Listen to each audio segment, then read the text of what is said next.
angry evil dragon, Smog bore down on Lake Town.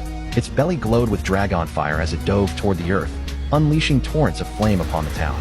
In an instant, the once peaceful settlement was engulfed in flames. Everywhere you looked, there were only screams and cries of anguish. As the people suffered devastating casualties, the master cared only about his treasure. To lighten his boat's load, he callously shoved his servant overboard. But then a falling rope caught him, and as it went taut, it ripped the prison window frame clean off. Breaking free from his cell, Bard grabbed his bow and arrows, then scrambled onto the rooftop. He had to reach the bell tower in the distance. It was the only position from which he could take on the evil dragon. Smog quickly spotted this tiny figure leaping across the rooftops and immediately locked onto his target. Bard leapt forward, barely dodging the evil dragon's massive body.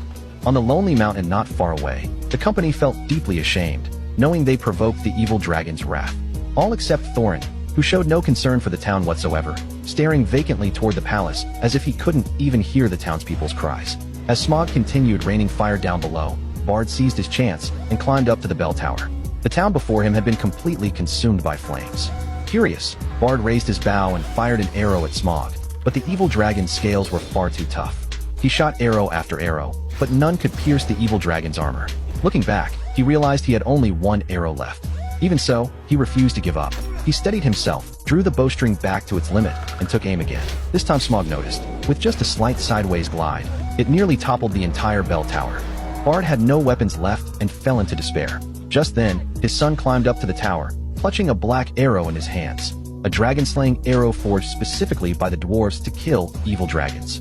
But the evil dragon gave them no time. With one swipe of its claws, the already unstable wooden tower began to collapse rapidly. Fortunately, his son managed to grab hold of a plank, saving his life. Who are you that would stand against me? Bard took the black arrow from his son's hands, preparing to fire one last shot at Smog. But when he picked up his bow, he discovered it had snapped in two. Now that is a pity. What will you do now? Bowman. Is that your child?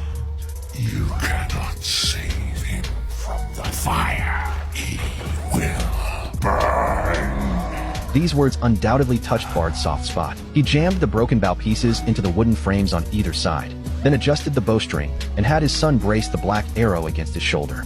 Smog looked dismissively at these two insignificant humans, but in doing so, it unknowingly exposed its weak spot. The evil dragon continued to close in mockingly. Bard held his breath, waiting for the right moment. He had his son adjust the angle slightly. Then the evil dragon leaped upward, revealing his vulnerability. The black arrow cut through the air and pierced straight into Smog's vital point. After one terrible scream, the evil dragon crashed uncontrollably into the bell tower. Bard clutched his son tightly as they plunged into the water below, narrowly escaping death. After skidding across the ground, the evil dragon struggled with all his might to fly away into the sky, but its life force was rapidly fading. The last evil dragon in Middle-earth had been slain by the hand of the most humble of men. Its massive body plummeted downward and crashed directly onto the master's treasure-laden boat.